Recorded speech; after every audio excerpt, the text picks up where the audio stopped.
한 신학교의 설교학 교수 목사님 네 분이 어느 곳을 여행을 하다가 휴게소에서 들려서 식사를 할 때였다고 그럽니다. 식사를 할 때에 저기서부터 보니까 이 백발 노신사, 즉 할아버지가 다니면서 안녕하세요 인사하고 오는 거예요. 그러면 앉아서 나는 언제 오나 저 사람하고 인사했으면 좋겠다. 이런 게 아니라 좀 오지 않았으면 좋겠다. 처음 보는 사람이 와서 인사하자. 근데 우리가 알다시피 이 노인분들이 되면 특징이 뭐예요? 말이 많아져요. 알던 모르던 내가 하고 싶은 얘기는 다 해버리는 거야. 내가 뭐 누구다, 어디서 태어났다, 뭘 먹고 산다, 어떻게 지냈다 묻지도 않는 얘기를 막 하시는 거예요. 근데 이분도 차례가 와서 안녕하세요. 저는 이 동네에서 태어났고 이 동네 오랫동안 살았습니다. 라고 이야기하니까 자기 소개를 좀 하니까 이 목사이자 교수님이 안녕하세요. 저는 사실상 신학교 교수입니다. 목사입니다. 그러면서 어디 가는 게 잠깐 휴게소 들려서 식사 중입니다. 라고 하니까 실례하지만 좀 앉아도 될까요? 이건 무슨 얘기예요? 할 말이 좀 많다는 얘기죠. 그러니까 앉으세요. 앉으세요. 앉으면 그분이 자기 얘기를 듣겠다는 얘기예요? 자기 얘기를 하겠다는 얘기예요? 좀 내 얘기 좀 하겠다는 얘기죠. 그러니까 또 무슨 얘기냐? 그럼 앉으니까 초명이네. 정말 연세 드신 어른이 이렇게 앉아서 얘기를 하겠다니까 그냥 듣고만 있는 거죠. 듣고 있는데 자기가 무주한데 나는 사실 우리 엄마 사생아로 태어났다. 난 아버지를 모르게 태어났다는 사람이라는 거야. 참 정말 출생의 비밀이 있는 거죠. 그것도 가슴이 아픈 거죠. 난 아버지 얼굴을 본 적이 없어요. 나 엄마 손에서 자랐어요. 근데 내가 자랐던 동네에서는 내가 아버지가 없는 애라는 게 놀림거리가 됐어요. 그래가지고 어렸을 때 사람들이 저 녀석 아버지도 없는 녀석이라고, 아버지도 모르는 녀석이라고 한 손가락질을 당하는 것 같아서 사람도 피하고, 심지어 교회를 왔는데도 교인들 어른들이 너희 아버지가 누구냐라고 물어볼까 두렵고 떨리는 마음이 있어서요. 항상 예배도 미리 오지 않고 예배 시작된 다음에 온 다음에 목사님 축도가 끝나기 전에 나가는 게 나의 신앙생활이었어요. 그러니까 얼마나 참 그 어린 마음에 상처가 있었던 인생이겠어요. 상처가 아픈 마음을. 아버지도 모르고 동네 아이들도 그렇고 동네 사람들도 심지어 교인들도 니네 아버지가 누구냐는 식으로 그 어린이에게 가시돋친 시선을 보냈다라고 하는 것이죠. 그러니까 그 어린이가 힘들어도 교회를 나왔는데 목사님이 이제 바뀌고 나서 어느 날 예배를 드리는데 늘 목사님이 축도하는 시간과 축도 내용을 생각할 때 자기가 늘 계산하던 게 있는데 그날은 어떤지 목사님이 축도를 일찍 딱 끝나시고 나가서 인사를 하더라는 거예요. 그러니까 얘가 좀 빨리 빠져나가려고 하다가 앉아있다가 때를 놓친 거예요. 그러니까 어른들하고 같이 쭉 인사를 하고 나오니까 목사님도 오신 지 얼마 안 되니까 반갑습니다. 반갑습니다. 누구시죠? 예, 저는 누굽니다. 이렇게 서로 인사하고 있는데 낯선 소년이 나오니까 12살 먹은 소년이 나오니까 너는 누구니? 너희 아버지가 누구셔? 이렇게 물어보는 거 아니겠어요? 왜냐하면 그 아이를 잘 모르니까. 그러면 네, 우리 아버지는요 권사님이고요. 우리 엄마는 집사님이에요. 또 네, 우리 엄마는 장로님이시고요. 우리 아버지는 장로님이시고요. 이렇게 얘기를 할 거냐요. 근데 얘가 말을 못 하는 거예요. 쭈삣쭈삣 하는 거야. 아버지가 누군지 내가 봤어야지 알지. 태어나긴 했지만 모른다라고 하는 것 때문에 늘 컴플렉스를 가지고 마음 힘들어하고 근데 그걸 탁 찔르니까 얘가 그 자리에서 그냥 가슴이 그냥 좀 간이 콩할 만해. 쪼그라드는 거예요. 그러니까 이 목사님이 잠깐만 기다려봐라. 너 누구 닮은 것 같은데? 그러니까 와, 내가 모르는 비밀을 목사님이 알고 계신가? 또 이 마음이 쪼그라드는 거 아니겠어요? 내가 모르는 우리 아버지의 비밀을 그러니까 목사님이 그래. 너는 내가 볼 때는 하나님을 닮았구나. 너는 하나님의 아들이구나. 이야기를 하는 거야. 그래서 내가 너에게 부탁할게. 너는 위대한 것을 상속받은 사람이야. 너 어려운 일 있으면 상속받은 하나님한테 네 다 부탁하면서 살아. 내 인생이 잘 될 거야. 라고 이야기를 해요. 그러니까 그동안 이 어린 심령 속에서 사람들 눈치 보면서 우리 아버지 누구냐라고 하는 걸 물어볼까 그냥 조마조마하면서 살아왔는데 목사님이 너희 아버지는 너는 하나님을 닮았고 하나님의 아들구나. 너희 아버지는 하나님이 하셔. 그리고 네가 무슨 일 힘들 때 하나님 앞에 청구해. 청구하면서 넌 잘 살 거야. 라고 하는 인생의 위안에 대한 메시지를 그 어떤 설교보다도 감동을 받은 거예요. 그러니까 이 어린 소년이 그래, 내가 어차피 알지도 못하는 아버지를 그리워할 필요가 없구나. 하나님을 내 아버지로 삼자. 하나님을 내 아버지로 삼자. 내가 그동안 다른 사람들 의식하고 피하려고 했던 것도 거부하고 난 하나님의 아들이다. 하나님의 아들이다. 하나님의 아들이다라고 하면서 살자. 그리고 내가 청구할 거 있으면 옛날 다른 친구들 보니까 아빠 돈 주세요. 아빠 뭐 해주세요. 뭐 해주세요라고 하는 것처럼 내가 아버지한테 육신의 아버지한테 할 수는 없지만 하나님 도와주세요. 하나님 함께해 주세요. 하나님 응답해 주세요라고 하면서 하나님 앞에 청구하면서 살자. 이런 마음이 생기더라는 거야. 그래서 인생의 험난한 파도를 겪고 할 때에 자기가 하나님 앞에 두드렸다는 거야. 즉 기도했다는 거죠. 하나님 도와주세요. 하나님 응답해 주세요. 하나님 함께해 주세요. 라고 하면서 응답하고 두드렸더니 그가 테넷이라고 하는 주의 주지사를 한 거야. 그 다음에 주지사를 2번 겪었다는 거야. 그래서 내가 오늘날 이렇게 은퇴를 하고 나서 내가 하나님의 아들입니다. 당신도 하나님의 아들입니다라고 하는 것이 얼마나 소중한 것인지 하는 것을 나누고 싶어서 휴게소에서 처음 오고 가는 하는데 내가 궁금해서가 아니죠. 저 사람은 어디 사는 사람이지? 이름이 뭐지? 어디로 가는 거지? 그걸 물어보는 게 아니라 나의 하나님이 나의 아버지고 너의 하나님도 너의 하나님이시라고 하는 것을 너의 아버지도 하나님이시라고 하는 것을 나누고 증거한다라고 하는 이 말씀을 전하는 것이라고 하는 겁니다. 사랑하는 성도 여러분, 이렇듯 우리가 하나님의 자녀로 살아가는 것은 아주 복되고 귀한 일인 줄로 믿으시기를 바랍니다. 하나님이 나의 아버지가 되신 것이 너무 감사합니다. 귀합니다. 복입니다라고 한 사실을 정말 은혜로 여기시고 믿음으로 사는 우리 모두가 되기를 바랍니다. 사실 하나님의 자녀가 되기 전에는 너희가 전에는 죄의 종이었더니 이제는 하나님의 은혜로 말미암아 하나님의 자녀가 되어졌다. 자녀가 되어졌다라고 하면은 놀라운 축복과 은혜와 권세가 있어진다라고 하는 것을 로마서는 우리에게 전해주고 있습니다. 그 하나님의 자녀가 되어졌다라고 하는 것은 무엇보다도 안전하다라고 하는 이 두려워하지 않는다라고 하는 마음을 갖게 된다라고 하는 겁니다. 종이 되어졌을 때는 항상 주인의 눈치를 볼 수밖에 없어요. 그렇잖아요. 종살이라고 하는 게. 노예가 되어졌을 때는 주인에게 항상 칭찬보다는 책망만 듣는 게 노예예요. 그러나 자녀에게는 부모님이 부족해도 칭찬해요. 연약해도 칭찬해요. 얼마나 귀한 일인지 알 수가 없어요. 그러니까 부모님은 나에게, 아버지, 어머니는 나에게 칭찬하는구나. 종되었으면 주인님은 나에게 또 오늘 무슨 또 회초리를 댈까? 무슨 책망을 할까? 이거라고 하는 거야. 그 때문에 우리가 불안하거나 염려하지 않는 거야. 사랑하는 성도 여러분, 우리가 이렇게 부모님의 사랑을 잘 받은 성도님들이, 잘 받은 인생들이 두려워하는 마음보다 평안한 마음이 더 큽니다. 그러나 행여 육신의 부모로부터 사랑을 많이 못 받았다라고 생각할 때 제일 특징은 눈치를 보는 거예요. 늘 불안한 거예요. 두렵다라고 하는 거예요. 그것을 주의 이름으로 해결을 받고 믿음의 자리에 으뚝 설 수 있는 우리 성도님들 되시기 바랍니다. 또 뿐만 아니라 이 하나님의 자녀가 되어지면은 권세가 있습니다. 즉 말에 힘이 있다라고 하는 이야기예요. 우리 아버지가 저렇게 해라 그랬어 라고 사람들한테 이야기하면 그 자기를 보는 것이 아니라 아버지를 보는 거예요. 이 아들이 이야기했을 때 말에 권세가 있는 거예요. 그러니까 어리다고 무시하지 않고 전혀 대꾸를 할 수가 없습니다. 이 자녀된 자가 이 권세가 있다라고 하는 거야.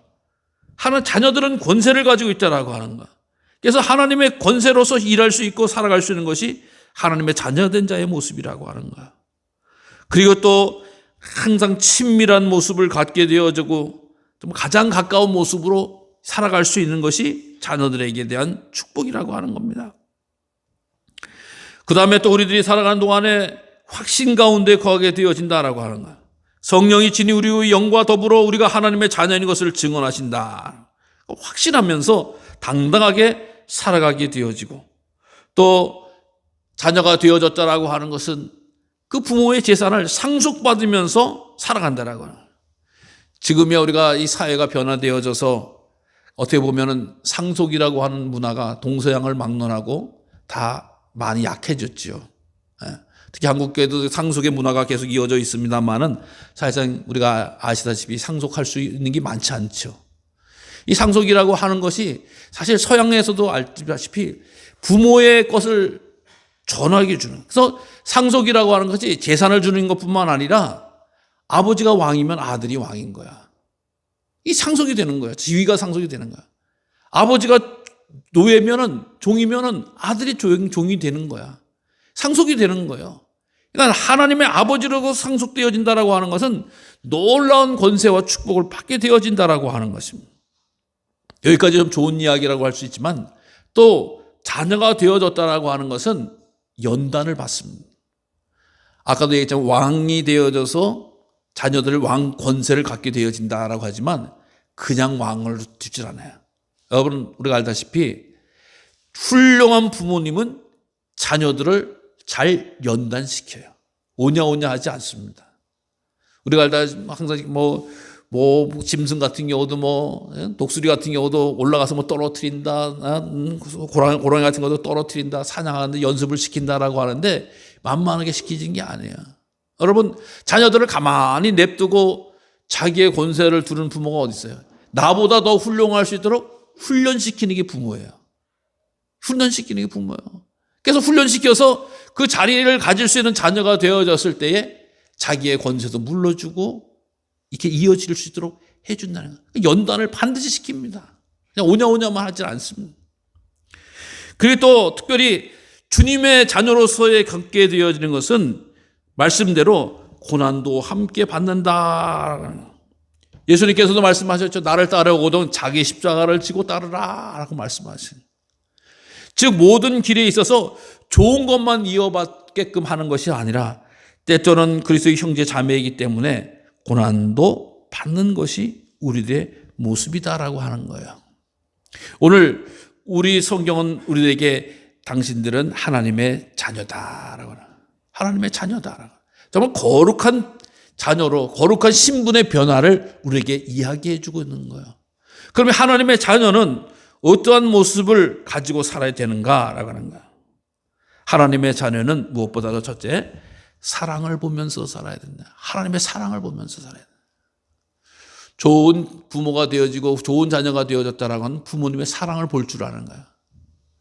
우리 엄마 아빠가 나에게 이런 사랑을 보여줬다라고 하는 것은 큰 자양분이 되어서 인생의 파도를 만날 때 이기는 힘을 누리게 되어지는 것이죠.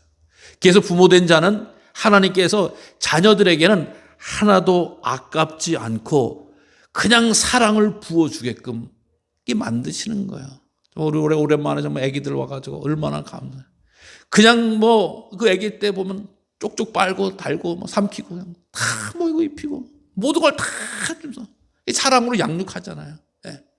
우리도 자녀들을 양육할 때에 그런 모습을 다 간직하고 있는 거예요. 이게 다른 게 아니에요. 사랑이에요, 사랑.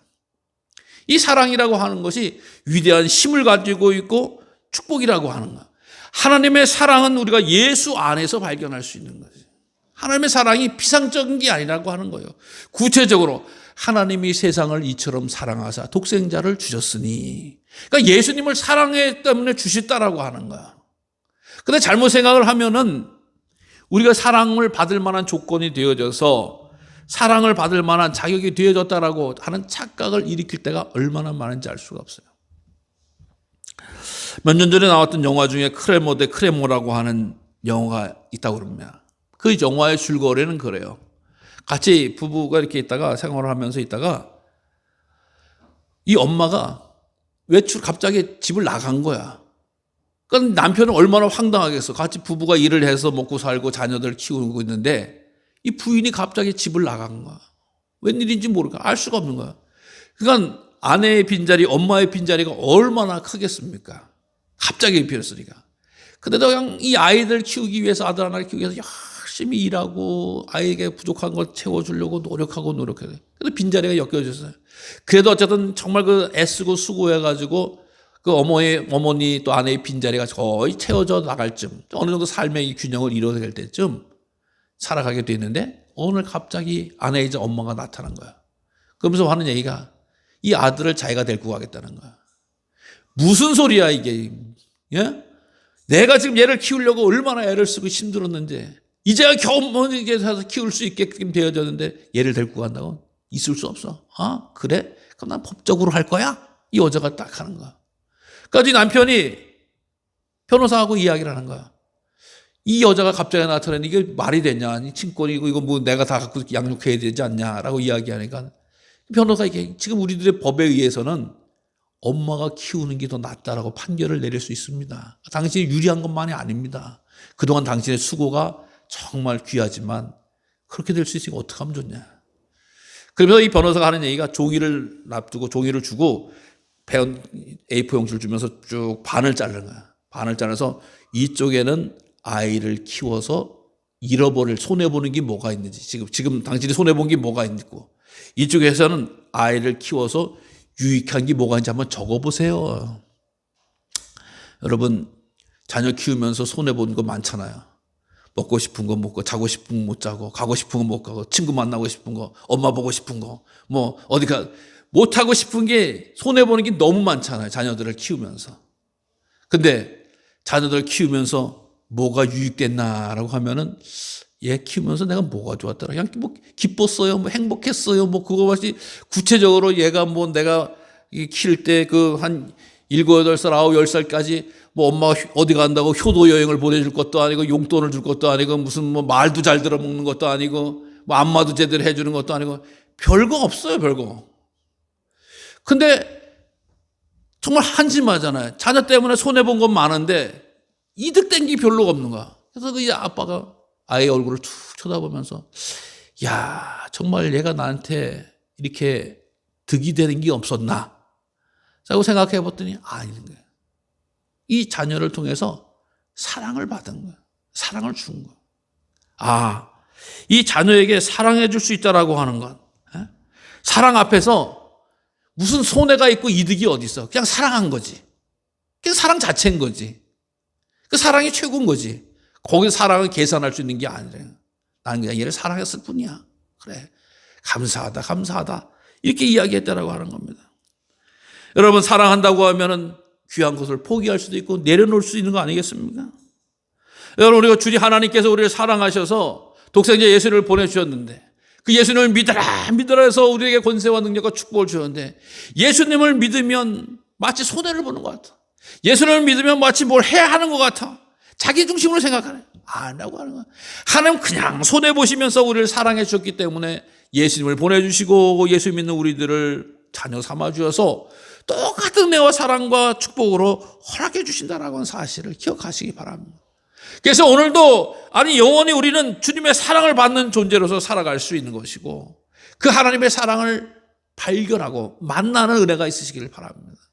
그래서 하나님 내가 뭐라고 하나님 내가 뭐라고 하면서 하나님 이렇게 사랑해 주셨습니까? 라고 하는 것을 기억해 내시기 바랍니다. 그것을 고백해 내시길 바랍니다. 하나님 자녀라고 하는데 무슨 따지고 계산하고 근데 남는 게 없어요. 별것 기록된 게 아니에요. 이건 사랑 아니에요. 하나님의 사랑을 받은 게 아니에요. 하나님 그저 나를 위해서 사랑해 주시고 피 흘려 주시고 기다려 주시고 부어 주시고 참아 주시고 인도해 주시고 도와주시고 위로해 주신 은혜를 생각할 때마다 감사를 드립니다. 이게 사랑인 거예요. 사랑. 그 사랑을 우리는 봐야 될 줄 알아요. 볼 수 있어야 돼요. 그 사랑을 느낄 수 있어야 돼요. 하나님, 난 교회 와서 뭐 하느라고 힘들었어요. 어려웠어요. 불평했어요. 고난했어요. 혼란했어요. 이런 거 계산하면 안 돼요. 이게 바라보면은 주님의 사랑과의 관계에 문제가 생기는 거예요. 주님, 진심으로 사랑했어요. 또 진심으로 사랑하고 있습니다. 하나님이 그 독생자 예수님을 통해서 주신 그 귀한 사랑을 늘 바라볼 수 있는 이 사랑의 관계가 이 하나님의 자녀의 모습이라고 하는 것을 늘 기억하시면서 오늘도 주의 사랑 가운데 기뻐하며 감사할 수 있는 성도님 되시기를 바랍니다. 또 뿐만 아니라 주님의 자녀는 항상 소망을 보게 됩니다. 소망을 보게 돼요. 여러분이 예수님께서 성경을 통해서 볼 수 있는 것은 수없이 창세기로부터 예수님이 이 세상 오시겠다라고 말씀하셨던 예수님 안에서 이루어진 그러니까 과거의 모습이 현재 이루어졌다라고 이야기합니다. 그래서 예수님이 바로 이 땅에 오셔서 우리를 구원해 주셨다라고 한 사실을 발견하게 되죠. 근데 이 예수님께서 하신 말씀들을 잘 생각해 보시기 바랍니다. 물론 성경을 잘 읽으신 분들은 너무나 잘 아는 얘기죠. 예수님의 말씀은 반드시 우리의 영혼과 미래까지 말씀해 놓고 계시는 것을 보게 됩니다.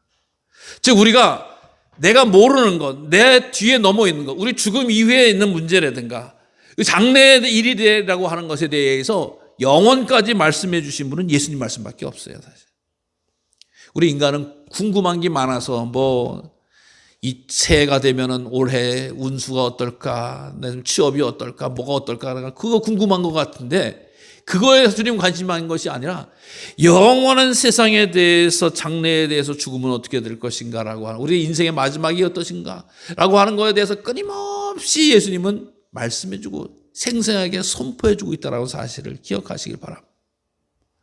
정말 우리 인생을 놓고 볼 때에 정말 이 짧은 인생 가운데서 우리 너무 많은 것을 생각하고 붙잡혀 있는 때가 얼마나 많은지 알 수가 없어요. 그러나 좀 더 길고 넓은 세상을 통해서 볼 수 있는 것은 주님을 통해서 미래를, 소망을 갖게, 장래의 일에 대해서 볼 수 있는 눈이 열려지게 되어진다는 사실입니다. 그래서 믿음의 자녀들이 주님이 말씀한 우리 인생의 미래를 잘 따라가는 것, 아름다운 인줄로 믿어요. 즉 예수 믿어서 구원받아서 천국 가게 되어지고 영원한 삶을 누리게 되어진다는 축복된 사실을 우리는 믿어지게 되어지고, 또 그 가운데 거하는 든든한 게 평강과 위로를 살아보면서 장래를 볼 줄 아는 믿음의 눈이 열려졌다라고 하는 것입니다. 이것이 하나님의 자녀의 모습이 되어진다라고 하는 것이죠. 오늘 그래서 우리는 사랑을 보면서, 장래를 보면서 살아가는 것이 하나님의 자녀의 모습인데, 오늘 이 세상을 살아가는 동안 우리는 늘 주님의 자녀로 깨끗하게 해야 된다. 즉 죄를 짓는 자마다 불법을 행하니 죄는 불법이다. 죄는 인간을 더럽게 하는 거예요.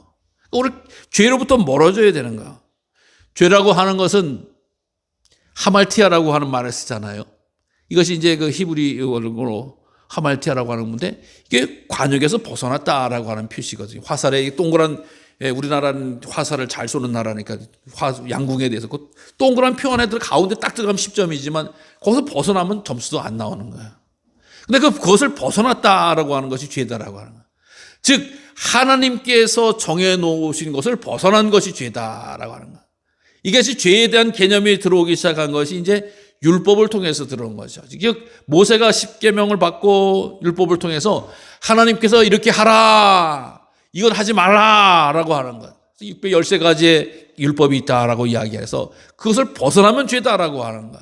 즉 우리들의 삶을 그냥 마구적으로 내가 좋은 대로 살면, 내가 기분이 좋으면 좋고 나쁘면 나쁜 게 아니라 하나님의 말씀에 진리 안에서, 진리 테두리 안에서 살아가야 되는 것이고, 이것이 하나님의 자녀가 되어질 일이다라고 하는 것. 이것을, 그러니까 우리는 항상 하나님, 이것이 하나님의 뜻입니까? 하나님의 말씀에 보하는 것입니까? 라고 하는 것을 자꾸 구하면서 살아가는 그런 삶의 모습을 가져야 된다고 하는 것입니다. 또 뿐만 아니라 미혹을 당하지 않아야 된다라고 해요. 너희를 미혹하지 못하게 하라라고 하는 말씀 7절에 있지 않습니까? 이것은 뭐냐? 미혹은 마음이 흐려진 상태다라고 이야기하는 거야. 내가 이 남자를 사랑합니다라고 하면 딴 남자가 보인다는 거야? 안 보인다는 거예요. 선명하게 난 그 남자면 충분하다. 내가 이 여자를 사랑합니다. 그럼 이 여자가 말고 다른 여자, 돈 많은 여자, 이쁜 여자를 보는 게 아니라 이 여자만 보고 사랑하는 것이에요. 이게 미혹을 당하지 않는 길이에요. 근데 사랑하는지 아는지 모르겠습니다. 그럼 딴 여자들 유혹하는 거예요. 딴 남자가 유혹하는 거야. 이게 미혹이라고 하는 겁니다. 나는 예수님만 사랑합니다. 나는 예수님이 나의 구주이십니다. 라고 고백하고 선포하면 다른 것이 미혹하지 못한다라고 하는 거예요. 왔다가도 도망간다라고 하는 거예요. 저는 하나님도 사랑하고요. 돌도 사랑하고요. 세상에 있는 거 다 좋은 건 다 좋아요. 이건 다 거짓이잖아요. 가짜잖아요. 어떻게 여러 가지를 사랑할 수 있어요? 오직 하나님만 사랑합니다. 오직 주님만 사랑합니다. 오직 주님만 섬기겠습니다. 라고 하는 확고한 믿음을 가지고 있을 때에 흐려지지 않는 거예요. 미혹당하지 않는 거예요. 그래서 내가 주님을 사랑하고 주님의 뜻에 확고히 거하는 것다라고 하는 것은 얼마나 감사한지 알 수가 없어요. 미혹을 옵니다. 미혹이 오는 것이 우리 인생이에요. 그러나 내가 예수의 이름으로 물리치는 게 능력인 거예요. 예수의 이름으로 거절하는 게 능력인 거예요. 그래서 미혹 당하지 않도록 우리 길을 인도해 나가는 것이 하나님의 자녀이다. 그리고 마지막으로 우리 귀한 자녀들은 세상에 주님을 알게 하는 일에 살아간다라고 하는 거예요. 내가 주인 삶은 주님을 고백하는 거, 증거하는 거예요. 노래하는 거예요. 아까 이야기했지, 고속도로 휴게소에서 만나는 사람에게 내가 하나님의 자녀로 살아가는 것이 얼마나 감사하고 귀한지를 증거하는 거예요. 고백하는 거예요. 나누는 거예요. 선포하는 거예요. 여러분, 예수님 믿어보세요. 주님과 함께 사는 것이 내 인생의 최대의 기쁨이고 최대의 성공이었습니다. 축복이었습니다. 라고 하는 거야. 우리 주님께서는 세상 모든 열방 민족이 믿어지기를 소망하고 계셨어요. 여러분, 이게 미국에서 맨 처음에 미국이 우리가 알다시피 하나님을 섬기고자 아메리카 대륙에서 청교도들이 나라를 건설하고 또 교회를 건축했지만 거기에 주변에 또 나쁜 어려운 것 같은 노예들을 끌어다 흑인 노예들을 잡아다가 일시켰잖아요. 그때 백인들은 이 주일날 옷 탁 빼입고 그 앞에 마부는 흑인을 시킨 거예요. 그래서 자기네들은 애들이고 탁 와서 양복 쫙 빼입고 와서 예배를 드리는데 그 흑인 노예들은 어떻게 해요? 야, 니들은 말하고 같이 밖에서 기다려라. 예배 끝날 때까지 기다려라 그랬거든요. 근데 그 예배 드릴 때 흑인 노예들이 도대체 우리 주인님들이 저 안에 들어가서 뭘 하는가라는 걸 창틀에 이렇게 듣는 거예요. 옛날 우리가 서당에서 천자문 할 때 공부가 고팠던 명석했던 사람들은 그 훈장님 앞에 안 서서도 나중에 천자문을 달달 외웠던 사람들도 있잖아요. 마찬가지였어요. 도대체 우리 주인님들이 매주 주일날 되면은 옷을 뽐내게 입고 가족들이 와서 예배 드리고 돌아가는데 뭐 때문에 그런 건가?